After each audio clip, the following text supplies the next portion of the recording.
watching the English newscast on Future Television. I'm Yumna Naufal. These are today's top stories.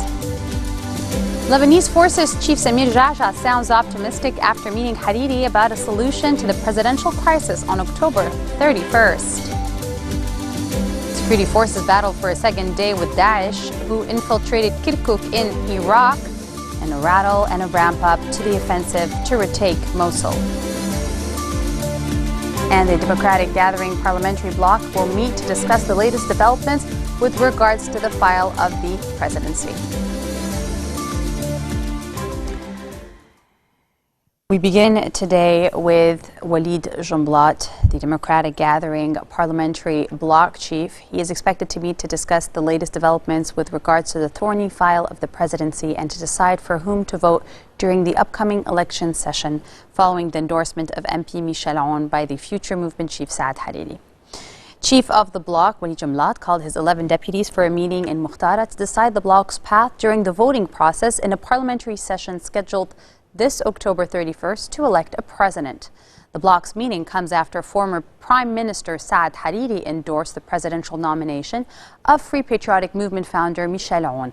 Hariri had endorsed Aoun after his previous support for the presidential nomination of Marada Movement chief MP Sulaiman Fanjiye was met with reservations from the country's main Christian parties as well as Hezbollah.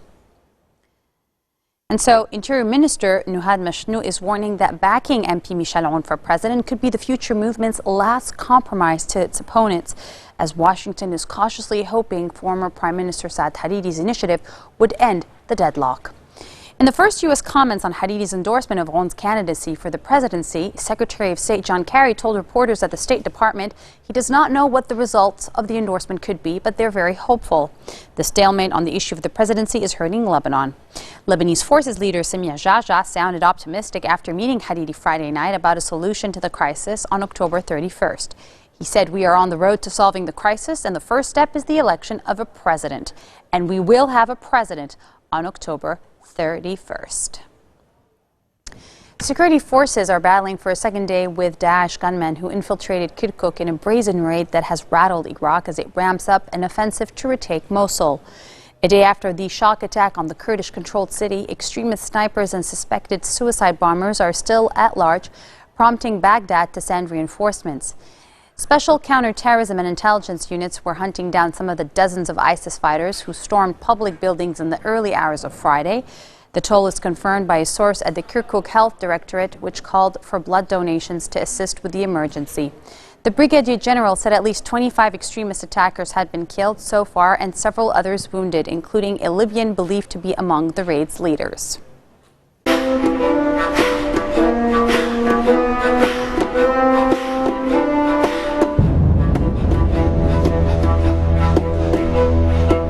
Calm prevails across the divided Syrian city of Aleppo, the third day of a unilateral ceasefire announced by Russia, but medical evacuations and aid deliveries have yet to take place, according to activists on the ground. No Syrian or Russian airstrikes on the eastern rebel-held side of Aleppo, Syria's most populous city before the war, have been reported since Russia began the pause in hostilities, according to the Syrian Observatory for Human Rights.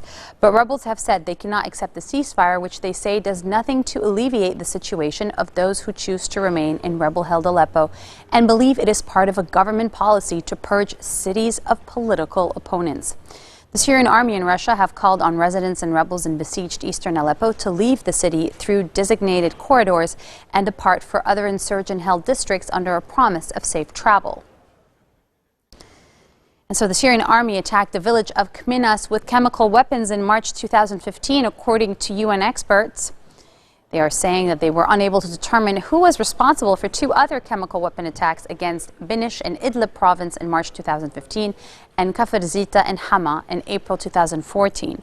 The UN-led joint investigative in mechanism late August reported that Syrian government forces had carried out at least two chemical attacks and that Daesh had used mustard gas as a weapon. Of the 9 total alleged chemical attacks it is considering in its ongoing probe, it has now attributed 3 of the Syrian government and 1 to Daesh.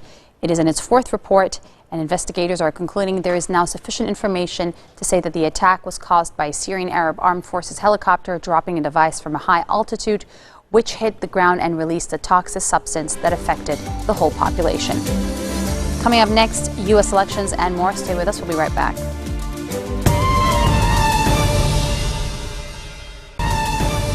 Welcome back. French police staged protests in Paris and other cities for a fifth night, in movement showing no sign of abating despite President François Hollande's government attempts to diffuse tensions just months before a presidential election. Police say they are no longer sufficiently equipped even to defend themselves and have staged 5 nights of unauthorized demonstrations. Some 3,000 of them took to the streets on Thursday night. Hundreds of officers protested on Friday night in front of Notre Dame Cathedral in central Paris, just opposite the central police headquarters. Other protests took place in Calais, Lille, Toulon and other cities. Speaking from a European Council meeting in Brussels, Hollande said he would meet police representatives at his office early next week to hear their grievances. Police discontent was fueled by an incident in a town near Paris earlier this month where a gang patrol bombed 4 police officers in a patrol car. Saudi-backed government forces and Iran-allied Houthis in Yemen are accusing each other of violating a 3-day ceasefire as the United Nations sought to quell persistent fighting by extending the truce. The ceasefire, which was due to end at midnight local time, was aimed at paving the way for talks to end a 19-month war in the Arab world's poorest country and allowing badly needed aid to be delivered. Ground fighting has raged largely unabated despite the truce, but air attacks on the capital have stopped and there are fewer Houthi missile strikes on Saudi Arabia. A Saudi-led coalition backing the exiled government accused the Houthis of violating the ceasefire almost 1,000 times in the last 24 hours by launching mortar and armed attacks along Yemen's border with the kingdom. The comic book character of Wonder Woman was designated as the United Nations Honorary Ambassador for the Empowerment of Women and Girls. Linda Carter, star of the 1970s television series Wonder Woman, said that the UN never forget Wonder Woman lives inside you. You can be anything, and all these beautiful faces, learn, know, be everything you dream, because unless you dream it, it cannot be done. Wonder Woman inside of you will never let you down, she continued. All the Wonders We Can Do initiative aims to raise awareness of the 2030 Agenda for Sustainable Development that was adopted by the UN General Assembly in September 2015. The program seeks to end discrimination against women in all forms and promote their well-being. Democratic presidential nominee Hillary Clinton accused Donald Trump of threatening American democracy after her rival refused to say whether he would accept the election results. Take a look. We can come together to meet our challenges, no matter what they are. But on Wednesday night, Donald Trump did something no other presidential nominee has ever done. He refused to say that he would respect the results of this election. Now, make no mistake, by doing that, he is threatening our democracy. He is basically saying, hey, we've been around 240 years, and we've always had peaceful transitions, no matter who won or who lost. Look, if you lose an election, I've lost elections, you don't feel very good the next day, do you? But we know in our country the difference between leadership and dictatorship, right? I saw the difference between what we do and what others do. I was in countries where people jail their political opponents or execute them or exile them or invalidate elections that they didn't win. That can never be allowed to happen here. I believe that's true no matter who you support in this election.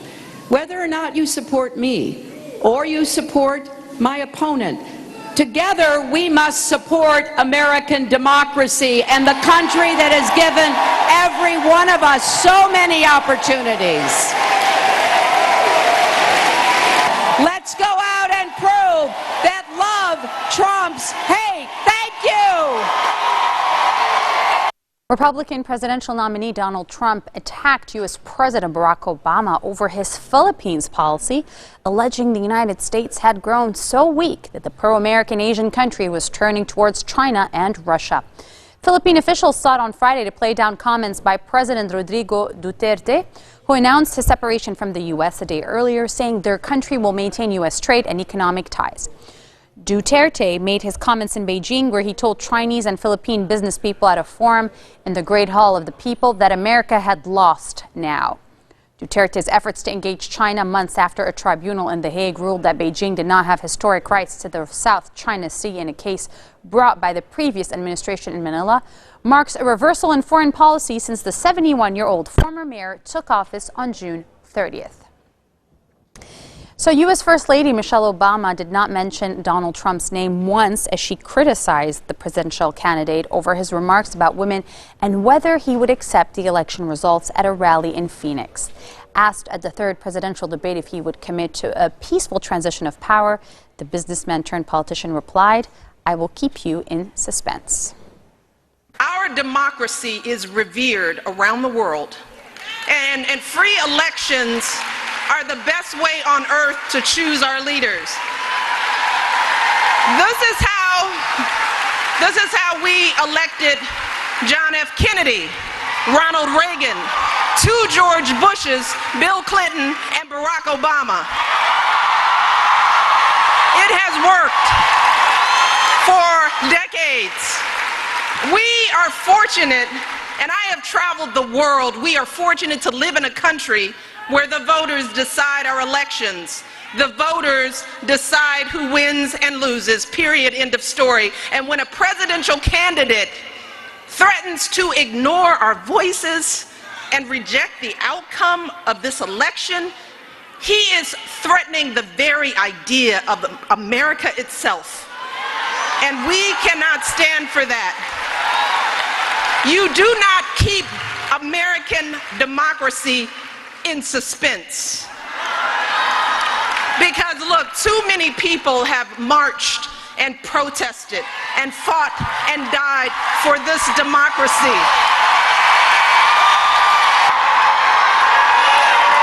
And let me just say that since then, my office has been flooded with thousands of letters and emails from folks all across the country. Women of all ages finding the courage to stand up and tell their stories, clearing the cloud of shame that existed for far too long. Parents declaring that our daughters and our sons deserve better. Speaking out for the values of decency and respect that we all hold dear. Men of all backgrounds and walks of life agreeing that decent men do not demean women.